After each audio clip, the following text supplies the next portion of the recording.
देखो बच्चों, मोल कंसेप्ट कुछ ऐसी चीज़ है जैसे फिजिक्स में वेक्टर है, ऐसे ही केमिस्ट्री में मोल है। इतना ज़्यादा यूज़ होने वाला टर्म है ये 11th क्लास में और 12th क्लास में, दोनों में। आपकी पूरी केमिस्ट्री के अंदर जितनी कैलकुलेशन पार्ट है उसका 80% पार्ट मोल पे रिलाई करता है। मोल समझना बहुत ज़रूरी है। सो मोल कंसेप्ट के अंदर आज हम क्या क्या पढ़ने वाले हैं, हम एक तो पढ़ेंगे मोल के बारे में, उसके ऊपर उसके न्यूमेरिकल्स, एटॉमिक मास यूनिट ये क्या होता है, gram atomic mass, molecular mass, gram molecular mass, ये तो कुछ मेन टर्म्स हैं जिनके बारे में आज हम स्टडी करेंगे। न्यूमेरिकल पोर्शन रहेगा, इसके अंदर हम अगर पॉसिबल हुआ तो हम डिस्कस करेंगे मोलैरिटी, मोलैलिटी और इस तरह से कंसंट्रेशन के बारे में। तो हम यहाँ से 11th और 12th दोनों का कुछ बेसिक्स कवर करेंगे। सो मोल कंसेप्ट स्टार्ट करते हैं। देखो बच्चों, जैसे हम अपनी डेली लाइफ के अंदर कुछ चीज़ें परचेज करते हैं और उसको हम एक खास यूनिट के अंदर ब्रेक कर देते हैं, जैसे 1 डजन। 1 डजन का मतलब हो गया 112 नंबर सिर्फ। फॉर एग्जाम्पल हमारे पास 1 डजन बनाना है, दैट मीन्स 12 बनानास। इसी तरह से जैसे हमारे पास एक बहुत बड़ा सब्सटेंस है, वो छोटे छोटे एटम से मिलकर बनता है और इन एटम्स को काउंट करना इतने छोटे नंबर्स में पॉसिबल नहीं है। तो उसके लिए हम एक यूनिट डिसाइड करते हैं, 1 मोल। 1 मोल का मतलब होता है 6.022 इंटू 10⁻23 यूनिट्स ऑफ एनीथिंग। जैसे अगर मैं बोलता हूँ 1 मोल रुपीज़, तो उसका मतलब हो जाता है 6.022 इंटू 10⁻23 रुपीज़। देखो बच्चों, इतने रुपीज़ को स्पेंड करना ये बहुत बड़ा अमाउंट हो गया। इसको स्पेंड करना बहुत मुश्किल है। चलो इसके लिए एक न्यूमेरिकल जनरेट करते हैं। फॉर एग्जांपल फर्स्ट न्यूमेरिकल है, एक न्यूमेरिकल बनाते हैं इस पर कि अगर हमारे पास कोई एक पर्सन है, वो 1 सेकंड में 1 लाख रुपए स्पेंड करता है। 1 लाख स्पेंड इन 1 सेकंड में 1 लाख रुपये स्पेंड करता है। So how many years will he take to spend 1 mole rupees? ठीक है बच्चों, 1 सेकंड में 1 लाख, तो कितने सालों में वो 1 मोल रुपीज़ को स्पेंड करेगा? तो इसका आंसर प्लीज़ मुझे कमेंट सेक्शन में बताइए। और हाँ, आज से हम कुछ अच्छी चीज़ें शुरू करते हैं। फॉर एग्जांपल फर्स्ट, अगर जिन बच्चों ने मेरे को कमेंट सेक्शन के अंदर रिप्लाई किया, उनमें से हम कुछ पर्सन को सिलेक्ट करेंगे और हो सका तो उन्हें कुछ गिफ्ट भी दिया जाएगा। तो प्लीज़ अपने अपने कमेंट यहाँ पे ज़रूर मेंशन करें। उससे आगे चलते हैं बच्चों। हमारे पास नेक्स्ट है, 1 मोल को रिप्रेजेंट करने के लिए हमने यही नंबर क्यों चूज़ किया, और बहुत सारे नंबर हो सकते थे, उसको भी आज डिस्कस करेंगे। तो हमारे पास है कुछ इसको मैं थोड़ा रिलेट करने की कोशिश करता हूँ बच्चों। जैसे हमारे पास है 1 मोल ऑफ हाइड्रोजन। अगर मान लो हम ये लिखते हैं 1 मोल ऑफ हाइड्रोजन, इसका मतलब हुआ 6.022 इंटू 10⁻23 पार्टिकल्स ऑफ हाइड्रोजन। अब देखो बच्चों, हाइड्रोजन यहाँ पे लिखा हुआ है। हाइड्रोजन 2 चीज़ें हैं, एक तो हाइड्रोजन H और एक हाइड्रोजन H2। ये हाइड्रोजन गैस है, ये हाइड्रोजन मॉलिक्यूल है और ये हाइड्रोजन एटम है। तो अगर आपके न्यूमेरिकल के अंदर ये मेंशन है कि 1 मोल ऑफ हाइड्रोजन एटम, तो आप यहाँ पे हाइड्रोजन को डिस्कस करेंगे। अगर आपको ये मेंशन है कि 1 मोल ऑफ हाइड्रोजन या हाइड्रोजन गैस या हाइड्रोजन मॉलिक्यूल, तो तीनों टर्म्स के अंदर हम H2 को मेंशन करेंगे। जैसे यहाँ पे 1 मोल ऑफ हाइड्रोजन लिखा है, इसका मतलब हम लिखेंगे हाइड्रोजन। तो यहाँ पे मैंने पार्टिकल इस वजह से लिखा था क्योंकि मुझे स्पेसिफाई नहीं था कि ये एटम है या मॉलिक्यूल है। तो जैसे कि मुझे पता है कि हाइड्रोजन एक मॉलिक्यूल है, तो यहाँ पे मेंशन कर सकता हूँ मॉलिक्यूल भी, 6.022 इंटू 10⁻23 मॉलिक्यूल ऑफ हाइड्रोजन। ठीक है बच्चों, चलो आगे समझते हैं। इस तरह ही हमारे पास अगर दिया जाएगा 1 मोल ऑफ ऑक्सीजन, तो अगर ऑक्सीजन एटम मेंशन है तो यहाँ पे 6.022 इंटू 10⁻23 पार्टिकल्स ऑफ ऑक्सीजन आएगा। अगर यहाँ पे ऑक्सीजन मॉलिक्यूल मेंशन है तो यहाँ पे ऑफ O2 आएगा। ठीक है, और अगर यहाँ पे एक और चीज़ ऐड कर देते हैं, ऑफ ओजोन आ जाता है, तो यहाँ पे ऑफ O3। ठीक है बच्चों, तो हम जब इसके कम्पिटिटिव क्वेश्चंस करेंगे ना, तब उसमें ये थोड़ी बारीक चीज़ें ही बहुत ज़्यादा काम आती हैं। तो प्लीज़ इसका थोड़ा ध्यान रखना। अब आगे चलते हैं बच्चों। हमारे पास और बहुत सारी डेफिनेशंस हैं मोल की। जैसे एक मोल की बड़ी अच्छी डेफिनेशन है, ये आपकी टेक्स्ट बुक से ली गई है। The amount of substance that contains as many particle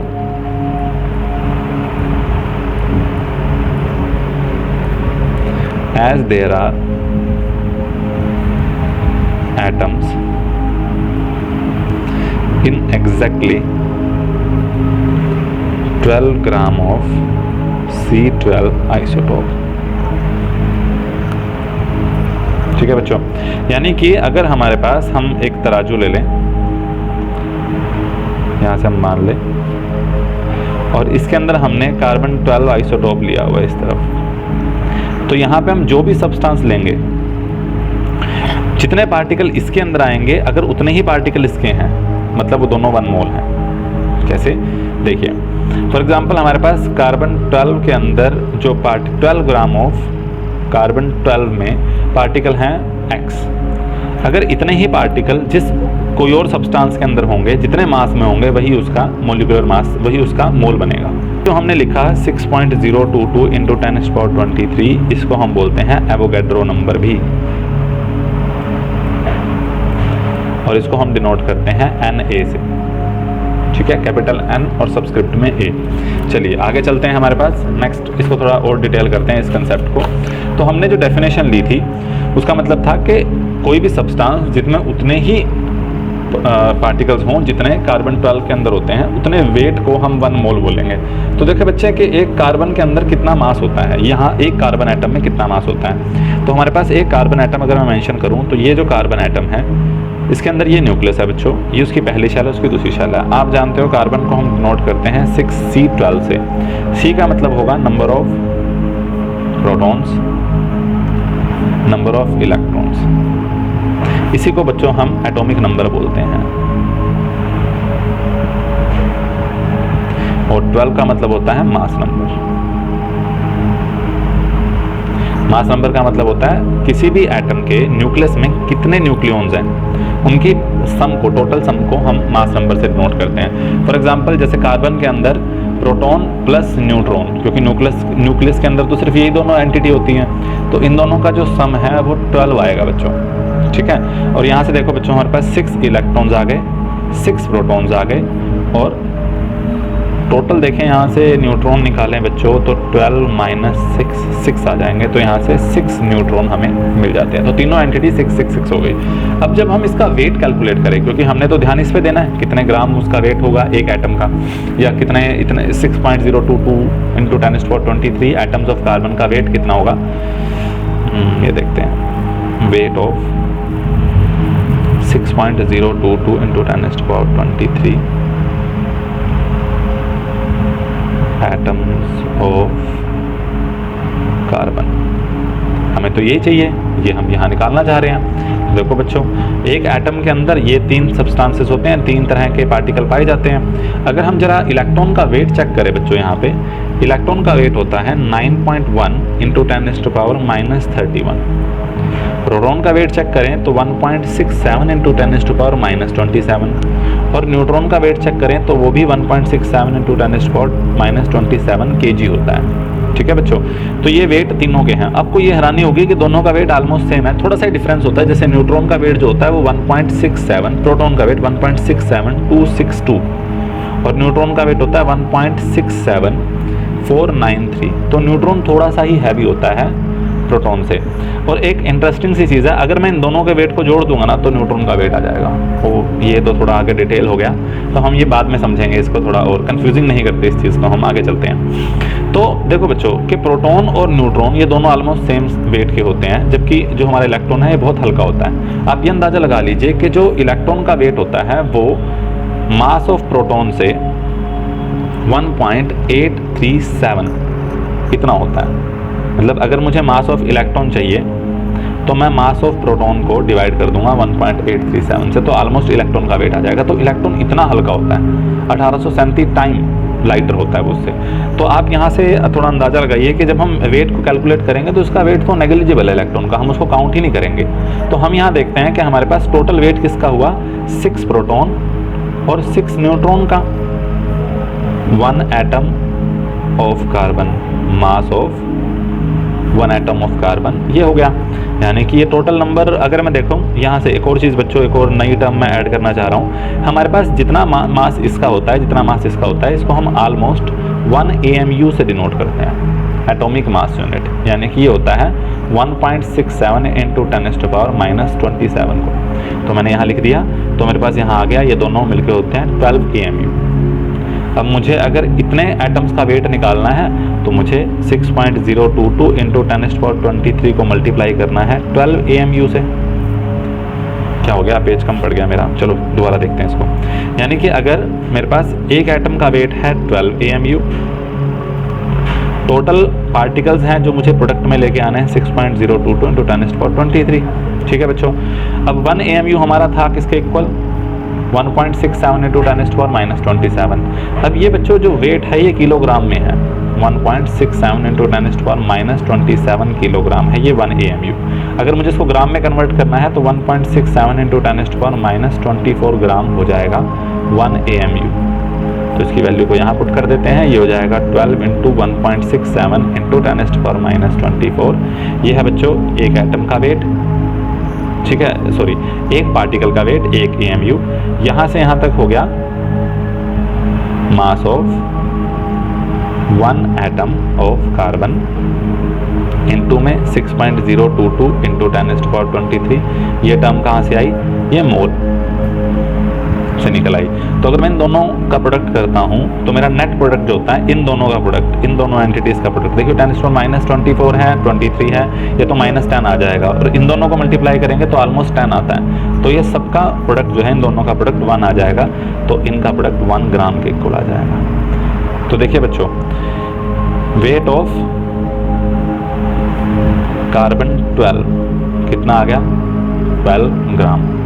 ठीक है बच्चों, और 12 ग्राम ही कार्बन का मोलर मास होता है, मोलर मास ऑफ कार्बन, इसको बोलते हैं हम, ये भी 12 होता है। यानी कि अगर कार्बन का जो मोलर मास है उसी को हम ग्राम एटॉमिक मास भी बोलते हैं, ग्राम एटॉमिक मास। ठीक है, फॉर एग्जांपल हमारे पास सोडियम है, सोडियम 1123, तो इसका 23 ग्राम एटॉमिक मास ये कहलाएगा।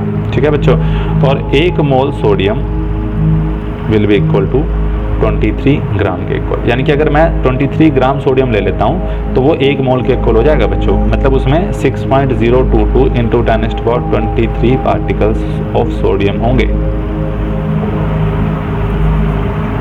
ठीक है बच्चों, तो अगर मान लो मेरे पास 1 मोल ऑफ क्लोरीन है, ठीक है, इस बार मैं क्लोरीन एटम की बात कर रहा हूँ, उसका मास होता है 35.5 ग्राम, यानी कि उसमें 6.022 × 10⁻23 पार्टिकल्स ऑफ क्लोरीन होंगे। तो ये दोनों के ग्राम एटॉमिक मास का हम डिस्कशन कर रहे हैं। इसके अलावा हमारे पास ग्राम मोलिकुलर मास भी होता है। तो ग्राम मोलिकुल कैसे, अगर हम जैसे आयनिक कंपाउंड है फॉर एग्जांपल NaCl, तो Na और Cl का अगर हम टोटल मोलर मास कैलकुलेट करें तो हो जाएगा 58.5 ग्राम। अब ये जो ग्राम आया बच्चों, इसको ग्राम मोलिकुलर मास बोलेंगे हम।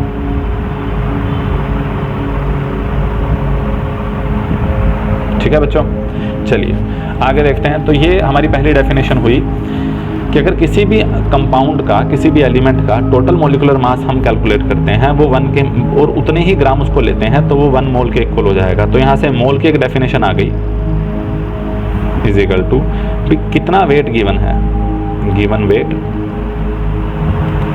Divide by molecular mass. Molecular mass या एटॉमिक मास डिपेंड करता है हमने क्या कंपाउंड लिया हुआ है, क्या सब्सटेंस लिया हुआ है। आगे देखते हैं बच्चों, चलो एक न्यूमेरिकल करते हैं यहाँ से आगे, न्यूमेरिकल नंबर 2। देखो बच्चों, इन न्यूमेरिकल के आंसर्स, कुछ के आंसर्स मैं साथ साथ करता जाऊँगा, कुछ के आंसर्स आपने अपने ग्रुप के कमेंट सेक्शन में मुझे बताना है। सो नेक्स्ट देखते हैं हमारे पास कि फॉर एग्जाम्पल हमारे पास कोई कंपाउंड दिया हुआ है 50 ग्राम ऑफ वाटर। आपको बताना है 50 ग्राम ऑफ वाटर में how many moles are present. ठीक है बच्चों, तो हमने इस फॉर्मूले को देखा, इस फॉर्मूले के जनरेट हमने ऑलरेडी किया हुआ है, तो इसके बेसिस पे हम निकाल लेते हैं moles of water. Given weight, कितना वेट दिया बच्चों 50 ग्राम, डिवाइड बाई मोलिकुलर मास। तो अगर हम वाटर की बात करते हैं तो हाइड्रोजन का मोलर मास होता है 1, तो यहाँ हुआ 2, और ऑक्सीजन का होता है 16, तो टोटल 18 हो गया। तो 50/18 आप इसको कैलकुलेट कर लेना, ये इसका मोलिकुलर मास, ये सॉरी नंबर ऑफ मोल्स यहाँ से हाइड्रोजन वाटर के यहाँ से आ जाएंगे। और अगर हमें टोटल पार्टिकल्स निकालने हो, टोटल मोलिक्यूल्स ऑफ वाटर, तो वो हो जाएंगे जितने मोल्स यहाँ से आए 50/18, उसको एवोगैड्रो नंबर से मल्टीप्लाई कर देंगे। इतने पार्टिकल होते हैं बच्चों, जैसे अगर हमारे पास एक बीकर है, उस बीकर में हमने 50 ग्राम वाटर लिया, तो उसमें इतने सारे पार्टिकल मिल जाएंगे हमें वाटर के। ठीक है बच्चों, जैसे फॉर एग्जांपल मैंने ये डॉट लगाया, ठीक है बच्चों, इस जो डॉट का फॉर एग्जांपल वेट होगा 4 माइक्रोग्राम। आपको बताना है ये 4 माइक्रोग्राम, क्योंकि ये इंक है, बेसिकली कार्बन होगा इसके अंदर, तो 4 माइक्रोग्राम इंक में, जो कि बेसिकली कार्बन से बनती है, जिसका मोलिकुलर मास 12 है, कितने नंबर ऑफ पार्टिकल्स होंगे? How many particles are there. ठीक है बच्चों, तो आप न्यूमेरिकल अपने हिसाब से जनरेट भी कर सकते हैं। चलिए इसका सोल्यूशन देखते हैं। बड़ा इंटरेस्टिंग सी चीज़ जो आपको आज थोड़ा सा अंदाजा लगेगा कि जब हम साइंस को पढ़ते हैं तो कितना डिटेल, कितनी माइन्यूट चीज़ों पे हमें स्टडी करनी पड़ती है। तो 4 माइक्रोग्राम मतलब टोटल वेट, वही हमारा फॉर्मूला तो यही है मोल का फॉर्मूला क्या हो जाएगा? गिवन वेट 4 माइक्रोग्राम, माइक्रोग्राम को कन्वर्ट कर लेते हैं 10⁻⁻⁶ के अंदर, और वेट आपको ग्राम में ही लेना है। डिवाइड बाय मोलर मास कितना हो जाएगा? एटॉमिक मास है इस बार हमारे पास, तो 12 हो जाएगा। 4/12 × 10⁻⁻⁶ तो हो जाएगा। ये तो हमारे पास मोल आ गए बच्चों। तो टोटल पार्टिकल अगर हम देखते हैं, total particles of carbon in 4 microgram will be equal to 10⁻⁻⁶ divide by 3 multiply by 6.022 into 10⁻23। So इसको कट कर देते हैं 02.007, तो ऑलमोस्ट इसको 2 ले लेते हैं, तो 2 इंटू 10⁻⁶ 17 आ जाएगा यहाँ से। So 2 into 10⁻17 particles of carbon are present in this dot. देखो बच्चों, इतने सारे पार्टिकल प्रेजेंट हैं इस डॉट के अंदर, और हम जो स्टडी करते हैं केमिस्ट्री की, वो इन्हीं पार्टिकल्स की, एक एटम की स्टडी करते हैं। इसमें इतने सारे एटम्स हैं, तो आप समझिए कितनी बारीक चीज़ों के बारे में हम पढ़ने वाले हैं। ये आपको हेल्प करते हैं, मोल कंसेप्ट आपको थोड़ा सा रियलाइज़ करवाने की हेल्प करता है कि हम कितने डिटेल पढ़ने वाले हैं। आई होप आपको थोड़ा सा इसमें समझ में आया होगा। सो ये था मोल का पहला कंसेप्ट। चलिए आगे देखते हैं बच्चों, नेक्स्ट लेवल का न्यूमेरिकल। अब जो नेक्स्ट फॉर्मूला है हमारे पास, एक फॉर्मूला तो ये हो गया, mole is equal to given weight divide by molecular mass. I hope आपको समझ में आया होगा। अगर आपको और एग्जाम्पलीफाई करवाना है तो मुझे आप प्लीज़ कमेंट सेक्शन में बताइएगा, मैं एक और वीडियो पे बना दूंगा। मोल कंसेप्ट पे बनाई गई वीडियो कभी भी आपको फेल नहीं होने देगी, आपके लिए हमेशा वो फ्रूटफुल रिजल्ट ही प्रोड्यूस करेगी। चलिए आगे देखते हैं स्टूडेंट्स, हमारे पास क्या है नेक्स्ट न्यूमेरिकल नंबर 3। अब ये थोड़ा सा डिफरेंट है। आपको बताना है कि अगर मेरे पास 10⁻20 पार्टिकल्स ऑफ कार्बन है, मेरे पास 10⁻20 पार्टिकल्स ऑफ कार्बन है, तो मेरे पास कितने मोल्स हैं? How many moles? इंटरेस्टिंग, थोड़ा अजीब है। देखिए आप सोचिए इसके बारे में कि 10⁻20 पार्टिकल्स हैं, कितने मोल्स हैं? देखो जब आप थोड़ा सा इसको स्टडी करेंगे तो आपको थोड़ा सा आइडिया मिलेगा कि कैसे हम पार्टिकल्स आ गए, मोल्स आ गए। देखो मोल का एक फॉर्मूला भी था जहाँ से हमने शुरू किया। तो 1 मोल कब बनता है? जब हमारे पास 6.022 इंटू 10⁻23 पार्टिकल्स होते हैं। अभी हमारे पास कितने पार्टिकल हैं? 10⁻20 पार्टिकल्स, तो मोल तो है नहीं, कितने हुआ ये?